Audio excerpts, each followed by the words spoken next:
I figure we just do Battle of Ontario, and just I as a Leafs fan, it's always weary being confident. Like it's a weird feeling. I was talking to a friend yesterday, and I'm like, it's almost like I have no anger to direct towards anyone. We so much so that like everyone, the only player that we can say is annoying or frustrating is Nick Robertson. He's not going to play Game 3. That's how quick it's like. There's no errors made in the playoffs. I feel bad for him, but at the end of the day, the plays and the errors that he's made cannot continue in the playoffs to be plain and simple. And he's had a lot of chances, but it's just everything seems to be rolling in the right direction from all angles. We can obviously go into it more thoroughly, but overview, I'm really pumped about it, and I'm happy to kind of see how Toronto has taken over the series. They've sort of settled in, and I'm wondering, Brandon, we'll go to you. Just like, how have your thoughts been on this series? How have you felt Toronto's handled it? And we can get to Ottawa afterwards, I guess. No, I mean, to answer your first question, I think the Leafs have handled it very well. Like you've seen them, kind of take the lead in both these games, and for the most part, not really relinquish it. Ottawa has done their job to kind of make things a little bit closer, especially in Game 2. Obviously, pushing it to overtime, and we saw what happened. Max Domi with a fantastic shot to win the game, and that's kind of what the Leafs got to do, right? They got to be the more solid offensive team, because I think at this point we recognize that they are the better defensive team. We think we understand they have the better goaltending. So it really has just been up to the guys in the top six for the most part, and to see some secondary scoring come through has been great too. So I think the Leafs have done a really good job. I wouldn't say that the Sens have played bad. I think they've had stretches where they haven't played up to their potential, but there's some stuff going on there too with Kachuk, most likely injured, and all these guys for the most part getting their first dose of playoff experience. Outside of like David Perron, I don't think many of these guys have played more than maybe a series in the NHL play or in the Stanley Cup playoffs at any point in their careers. So, yeah, it's been fun to watch. It's been exciting. The crowds have been great in Toronto, but I'm excited to see the series shift to Ottawa, and by the end of the weekend, we'll really know where we're at, I think, whether or not Ottawa can push back and get one or two of these games at home, or if the Leafs will just kind of, take over and either go back to Toronto 3-1, or maybe this will be a sweep situation. But I've been really, really impressed by how the Leafs have handled themselves to start these playoffs. Yeah. I think I've been impressed with the Leafs. I think this year it just seems different. I texted Brandon the other night and said, like, it just seems easier for them on the ice this year compared to other years, and maybe it's the, I guess, lesser in terms of looked at opponent for Ottawa compared to like Boston or Tampa or Florida. But it seems easier for them to actually do what they want to do and stick to their game plan, and partly that's has to be because of Craig Berube, but I also just think it's partly because of who they're playing in this first round series. And you know what? Maybe that's just what Toronto needs, is to play, and you earn you earn the right when you win the Atlantic Division, but maybe it's what they needed when playing an easier, quote unquote easier first round opponent, to get going and get them rolling in the right direction in the playoffs and make them believe that they can actually do this, because that's a part of the problem, is you got to believe in yourself. You have to actually believe that you can do something.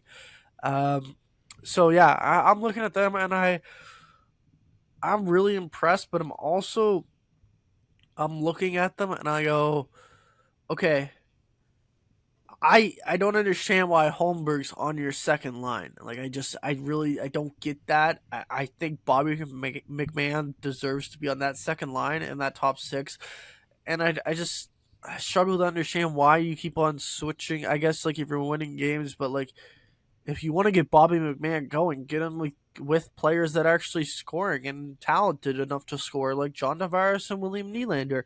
It's just, yeah, to me, like, Bobby McMahon's the only issue that I have right now in terms of who I think should be going and not going. But I, the Ottawa situation, I think, is the one that's hard, because when you look at them, like, they're so talented in my opinion. Their top six is close to what Toronto has in terms of their top six. I don't Like, know if I agree with that, but in that's my okay. opinion, I think their top six is really, really good. Like Okay. it's really good, and I like their top line. Their top line might even like it's not anywhere what Toronto's is, but it's like it's got two superstars on it and an older veteran superstar on it as well. Mhm. Listen, I just think that Ottawa has the emotions too high right now, and that, like you said, Brandon, not many of them have played outside David Perron and Claude Giroux have played more than one playoff series in their entire careers, or a game in their entire careers, and I think that's just getting the best of them because, like, you saw the difference in Tim Stützle from game 1 to game 2. Tim Stützle had 8 or 9 hits in game 1. He Mhm. doesn't do that. He just doesn't do that. The emotions got the best of him. He was all over the place in game 1. Once he settled down in game 2, he made the game or goal. Oh, what, Game my bad. time, like the Yeah, game tying goal Yeah. play. Like he made. He didn't score the goal, but he made the play to set up the goal against the wall there, and like I think like when you're looking at his game, like I think game 3 is going to be really important for him.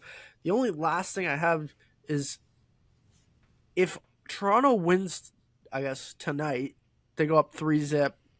It's a sweep because you already know it's probably going to be 70-30 tonight in terms of fans, which I hope you wish it would be like 90-10, which is what it was in Toronto almost, it felt like. But it's probably going to be 70-30.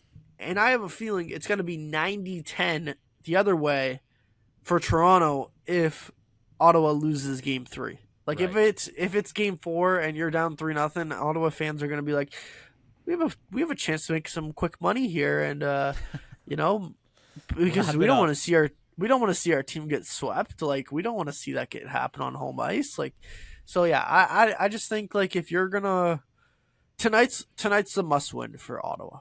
Oh It yeah. just simply is. Like there's It's no ifs, ands, or yeah. buts. They've played admirably. I think I want to give Ottawa credit because I get what your point is, Justin. Like when you look at the Bathersons, the Stutzlas, the Kachucks, like those guys have impressed me. And Kachuk, to your point, Brandon as well. He might be injured. He might just not be himself. Yeah, he might. Yeah, I don't see. I feel like he would be way more physical and emotional if he had his full potential. Drake Batherson's really impressed me. I know he made sort of a miscue on the goal for Domi there, and then skated Yeah. weirdly like right by the puck. And Domi was able to just pick it up. But in game 1, he was their best forward by a landslide. Stützle is a very good player, and again, maybe just isn't used to the pace or the style of play. But 5-on-5, Ottawa has held their own. They dominated the Leafs in game 2, second period at least specifically. And Stolarz, we haven't talked about him, but he's the one that's kind of just been instilling, I think, the most confidence in this group. Even though a lot of chances have been kept to the outside because of Berube's system, Stolarz has made those 10, like maybe not 10 bell saves, but 8 bell, 7 bell. He's made good stops. He's made the stops that he needs to make. Yeah, he's that's just key. made right? He's made the timely saves, like the moment when it looks like Ottawa might get a chance of momentum going their way, and then like he shuts the door on them. Like it's just like you're saying, like it's a very important. It's not huge saves or not like hung out to dry saves. It's just timely saves to shut the momentum down that Ottawa might be building. Yeah, no, and I think with the series heading to Ottawa, I think you're right, Justin. Like if Ottawa doesn't come out tonight and really, show that they're still a part of the series and that they're gonna fight till the bitter end, I think a sweep is pretty likely if you go down 3-0. And a highly experienced team against a team that's just kind of starting, but. I can't wait to see the Sens team's going to be something in the future. That's for sure. It's just how does it all shake out and how do they get there? I'm excited to watch as we continue to go, but I'm almost at a loss in terms of like having that confidence in the Leafs because it's such a brand new feeling, right? So Yeah.